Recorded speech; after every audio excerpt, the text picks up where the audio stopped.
Hello students, welcome once again in the physics online lectures.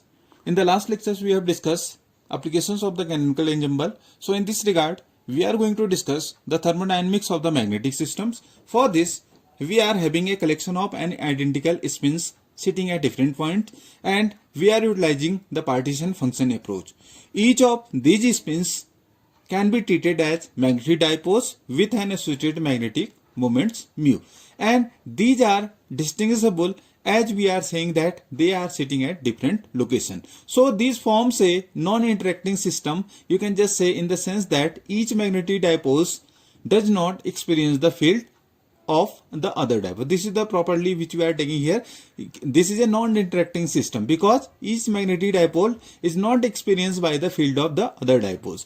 These magnetic dipoles can be oriented in any directions. You can just say with the application of this external magnetic field which we are going to take here. This is H here. Since the spins are localized, they have no kinetic energy, only the system possesses a potential energy, and you are aware of the fact that in the presence of magnetic field H, the potential energy, this is given by this mu H cos of theta here. This is given by, so we are going to utilize this function. Yeah, either you can just say that suppose we have this spins J is equals to half, each dipole has a two orientations. Each dipole having two orientations, and what is their respective energy? If suppose either both of them are in the up direction, then they have respective energy. This is mu h, and both of the dipoles are having, you can just say, in this type of the orientation both are downwards, then we have this plus mu h. So you can just say, either you can just more especially you can say that this is mu b. This is dipole moment. Yeah, sorry, this is magnetic moment. This is mu b h. Dipoles have magnetic moment. This is mu b we have shown here in this case. So you can just say that there are two energies possibles correspond to or according to the two of the orientations. This is minus mu bh and plus this mu bh. Now we have to calculate this partition function. Partition function of the system, you can just say it is given by, this is the, either you can just say q and beta, this is equals to e to the power, this is beta e, plus the e to the power, this minus beta e. What is e here? And because we are discussing here for n number of the partner, that's why we are going to generalize for n. Either you can just say that this, if you just solve it, this reduces to this. I am just going to multiply and divide by this term. If you just multiply by this term, multiply and divide in the both numerator and denominator by 2, it will reduce to a formula which is 2 cos of hyperbolic times of this beta epsilon. It will reduce to such formula with epsilon is here, you know that it is mu bh here, because we have two possible states of energy, minus mu bh and plus mu bh. According to that, we have just taken here this one is this state and the one is only two orientations are possible. That's why we have the partition function we are having calculated. In this one, it was coming out to 2 cos of hyperbolic this beta epsilon. Yeah, in general, you can just write Qn in terms of Vt. This is equals to 2 cos of hyperbolic. This is mu b h upon this kt. I have just substituted the value of epsilon equals to mu bh in this equation, and beta is equals to 1 upon this kt. That's why our result reduces to this 2 cos of hyperbolic beta mu bh upon kt times of this n. So we can just say that this is our partition function for the dipoles with orientations like this. I have earlier shown to you. This is the thermodynamics of the magnetic system we are discussing. So in this we have discussed, this is the partition function when we are discussing the thermodynamics of the magnetic system for n dipoles, or you can say n independent identical spins. This is the proper partition function. So in this case we have the proper information of the partition function. So we can have the proper knowledge of this Helmholtz free energy. You can just have the idea what is the Helmholtz free energy. You know that there is a definite relation between this partition function and the Helmholtz free energy, and it is given by this formula: A is equals to minus KT ln Qn V2. A is Helmholtz free energy. This is the partition function as I have calculated in some of the other cases. So from here you can have just substitute the values of this partition function, and you have this nkt.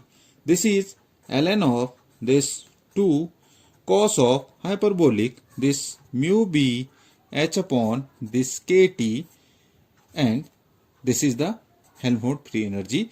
You have just calculated, it is n minus nkt ln of 2 cos of hyperbolic mu b h here. What is h here? The external magnetic field I have earlier told to you, and with k Boltzmann constant, and cos of hyperbolic because we have this is included in the partition. I have substituted the value of this partition function because n is using the properties of log, it here n is in this one minus nkt ln of 2 cos of hyperbolic mu bh upon kt here. So this is the Helmholtz free energy we have calculated.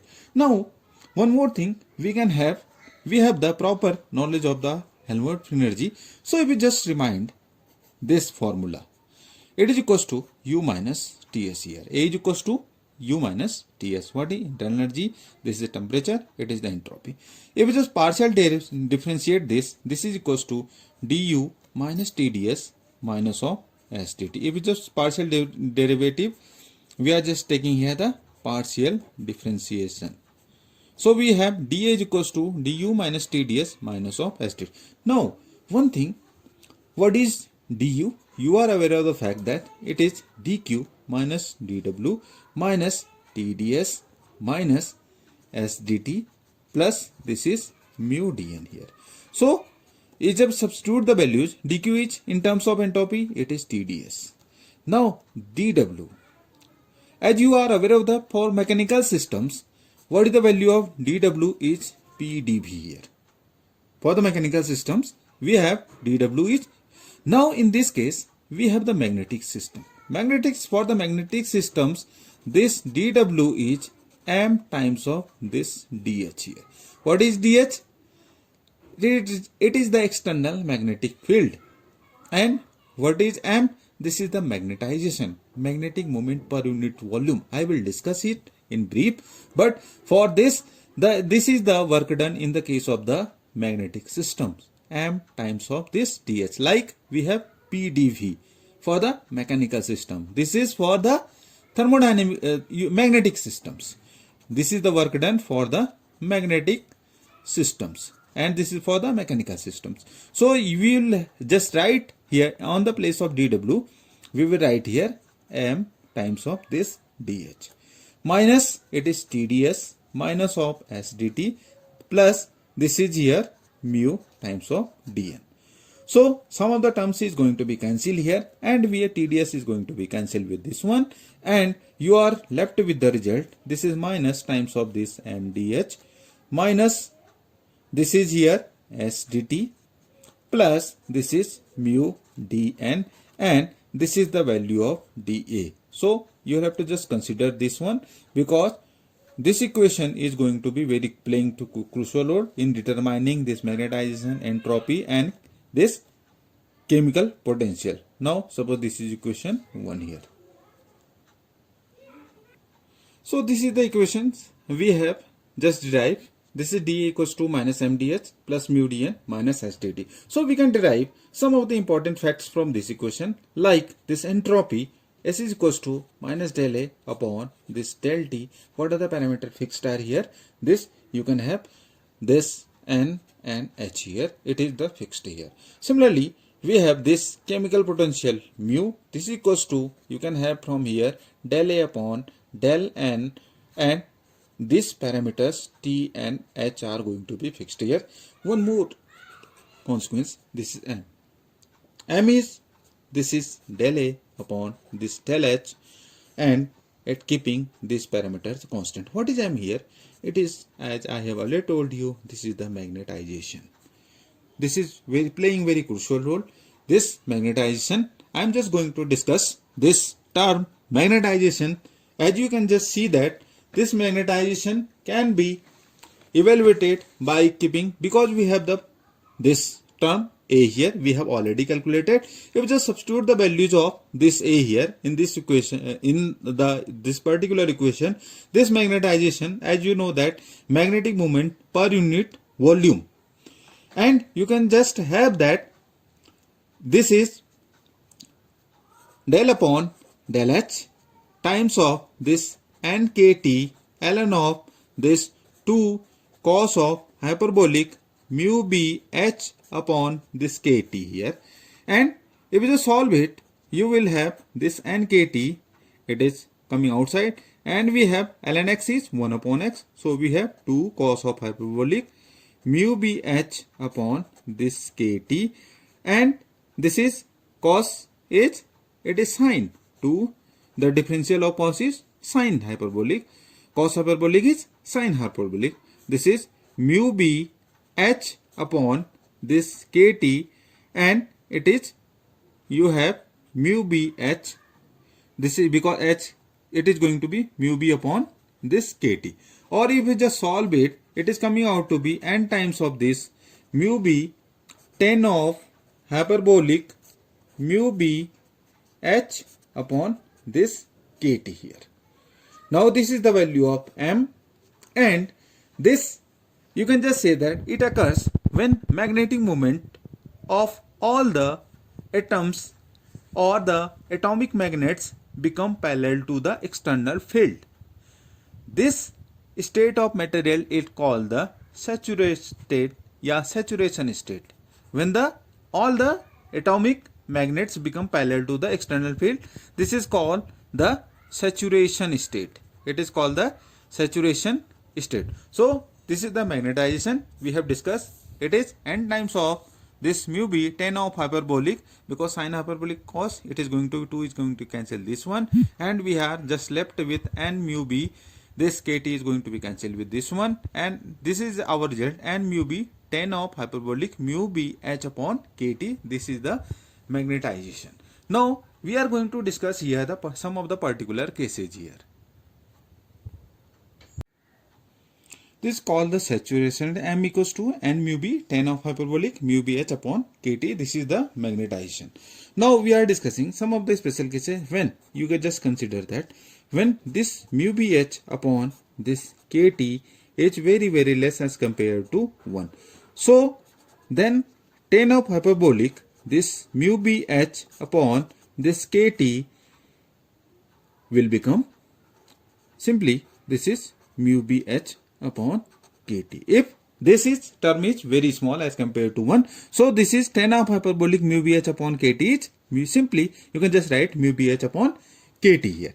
So substitute the values. This is equals to m equals to, you can have n times of this mu b into, in place of tan hyperbolic mu b h upon kt, I will just substitute the only this mu b h upon this kt. Now you will just see that it will become, this is here n mu b square upon kt times of h here. Now m is equals to n mu b square upon kt. Now this term, it is here, it is called the xi m. And what is the value of this? It is n mu b square. This xi m, this is, you can just say it is a constant of proportionality, and it is called the magnetic susceptibility of the salt. It is called the magnetic susceptibility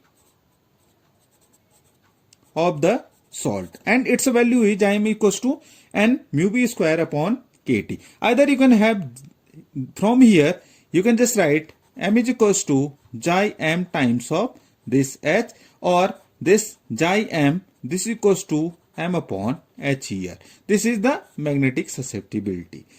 Either you can just say that for weak applied fields, because in this case we are taking, it is much more compared to 1, less compared to, for weak applied fields susceptibility, you are saying that it is inversely proportional to the temperature T here, of the substance, and this xi m, where it is inversely proportional to temperature. This is a well-known law. It is known as Curie's law. It is known as Curie's law here.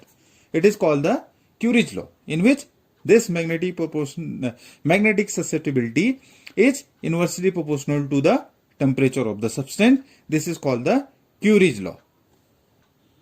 In actual salts, the spins of the atoms may not be half, but the above results on the dependence of xi m and T holds good, and it is the Curie's law. And now in this case, I have earlier explained to you in the beginning of this lecture that we have neglected the mutual interaction of the atomic magnets, because I have earlier explained to you that we are here going to form a non-interacting system, in the sense that each magnetic dipole does not experience the field of the other dipoles. That's why we have neglected the mutual interactions of the atomic magnets here. Now again, we are discussing here the internal energy, and you are aware of the fact that this internal energy can be given by del over del beta ln of this partition function, or either you can have just substitute the value of this partition function. You are having n times of this del over del beta ln of this 2 cos of hyperbolic this beta epsilon, or you can just going to solve it. You are having this is minus n 1 upon 2 cos of hyperbolic with respect to del beta. I am just going to differentiate 2 cos of hyperbolic. This is beta epsilon, and it is here this cos is here, it is minus, it is here minus sine hyperbolic of this beta epsilon, and this is epsilon here, because del over del beta times of epsilon is coming out to be epsilon. So we will have this equation. I can just write here minus n times of epsilon. This is here 10 of hyperbolic this beta epsilon, or in more appropriate you can have this n. What is the value of epsilon? You are aware of the fact that it is in terms of this, it is mu b h here.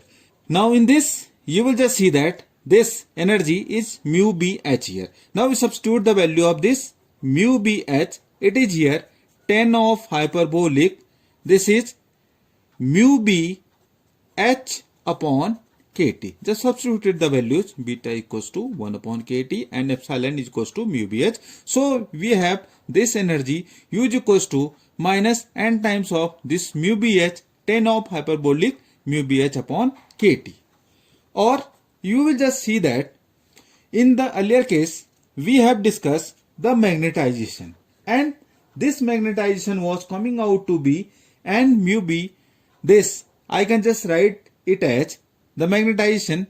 This is here, this is n mu b 10 of hyperbolic this mu b h upon kt, and times of, I am just rearranging this equation. If just remind this equation, what is it? It is the magnetization, and you can just say that this U is equals to minus m times of h. H, this is the total energy. This is the total energy, and this U is equals to coming out to be in terms of magnetization. It is having value minus m times of h, and m is n mu b 10 of hyperbolic mu b h upon this kt here. This is the magnetization, magnetic moment per unit volume here. And we have shown that this is the internal energy or total energy for the magnetic system, and it is minus m times of h here.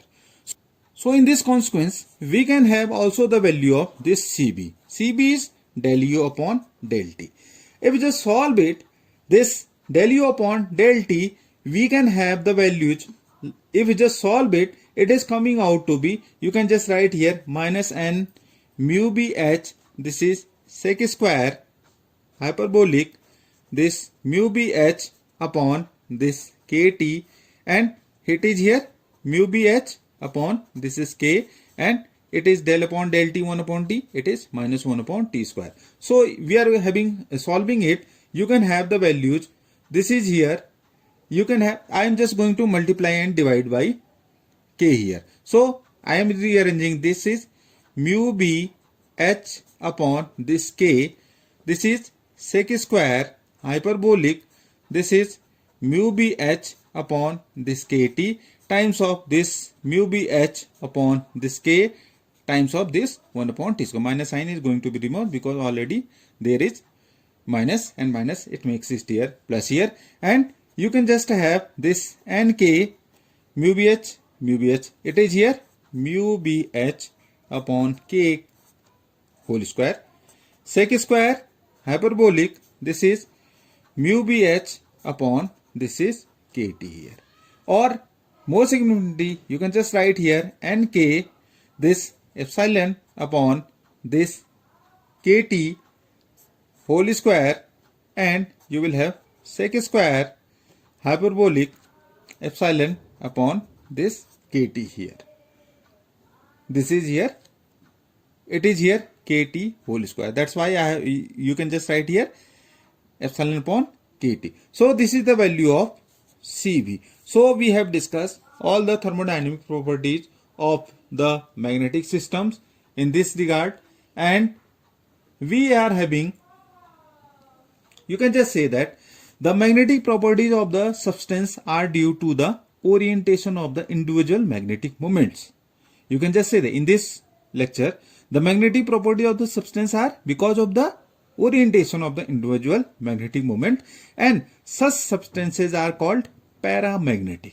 Para means beside magnetic. That's all. These are the substances are called paramagnetic because of the fact that substances are due to the orientations of the individual magnetic moments, and such substances are called the paramagnetic substances.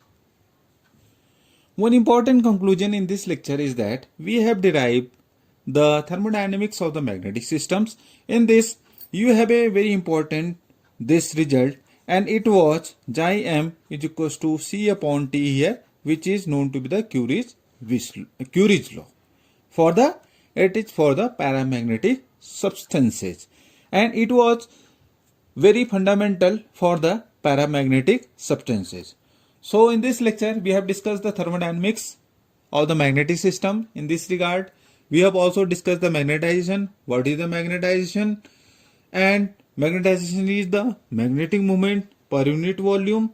And we have also seen that for weak applied fields, susceptibility is inversely proportional to the temperature of the substances. That is well known as the Curie's law. And we have also discussed the total energy, which is coming out to be U is equals to minus m times of this H here. So this was the lecture based on the thermodynamics of the magnetic system. These are the applications of the canonical ensemble we have discussed so far. Thank you to all. So thank you all. Thank you for watching the channel. Subscribe the channel, and we have upcoming lectures in the statistical mechanics. Thank you all. Thanks for watching.